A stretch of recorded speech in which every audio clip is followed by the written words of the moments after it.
Bonjour à tous.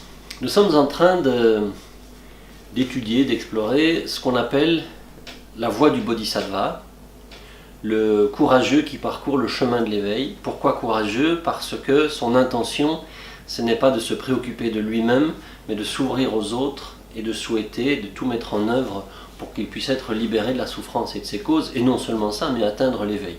Donc, c'est un projet vaste, qui ne s'improvise pas, qui demande de la préparation et de l'entraînement. Et nous avons vu que dans un premier temps, il est important de développer cette intention d'éveil avant de la mettre en œuvre concrètement dans l'action. On se prépare à travers la pratique des 4 qualités illimitées que nous avons vues précédemment.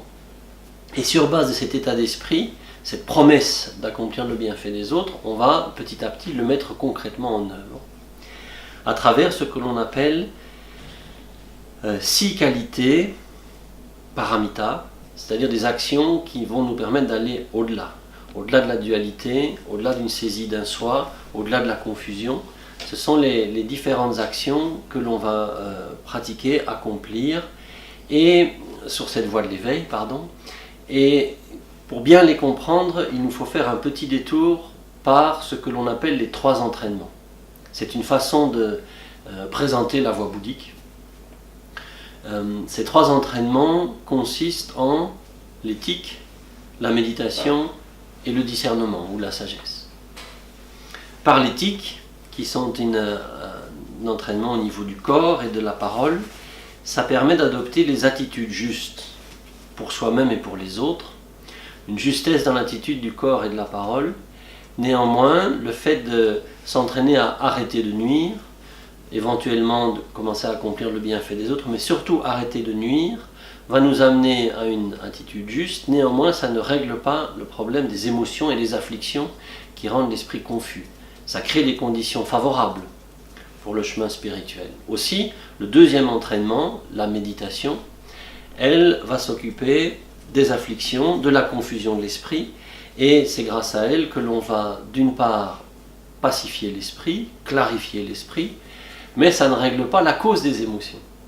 La cause des émotions étant la saisie d'un soi et la méprise. Et c'est le 3e entraînement, l'entraînement au discernement ou à la sagesse, qui va nous permettre d'aller à l'essence de l'esprit et des phénomènes et de déraciner la saisie de soi qui est la cause des émotions.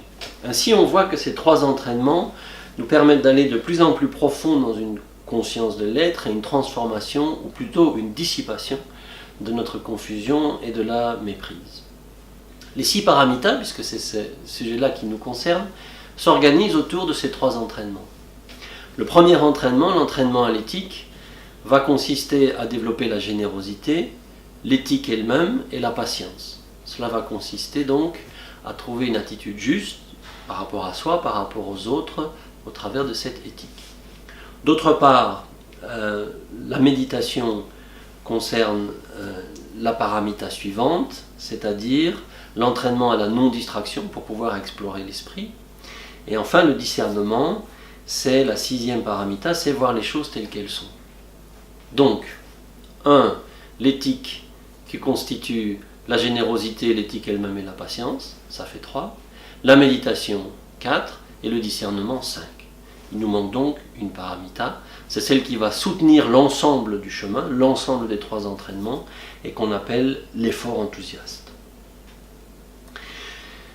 Donc ces 6 paramitas ne sont pas uniquement 6 actions séparées ou 6 mises en œuvre séparées de l'esprit d'éveil, c'est quelque chose qui va, ces différentes actions vont nous amener à assumer ce qu'on appelle l'éthique ou l'action du bodhisattva. Il y a néanmoins une progression dans cette mise en œuvre des paramitas, de la plus aisée ou de la plus facile jusqu'à la plus difficile ou de la plus profonde.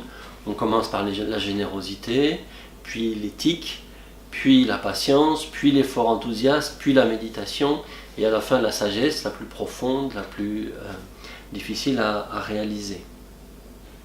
Bien qu'elles se pratiquent dans cette progression-là,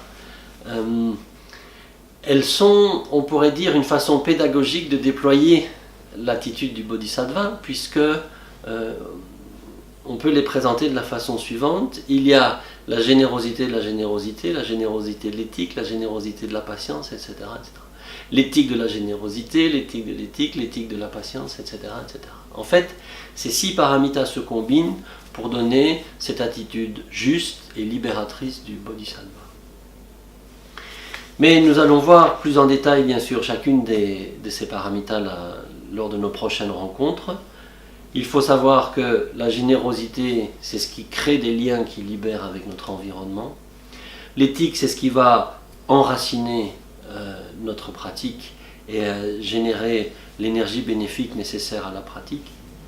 La patience, c'est ce qui va permettre d'installer l'entraînement dans la durée.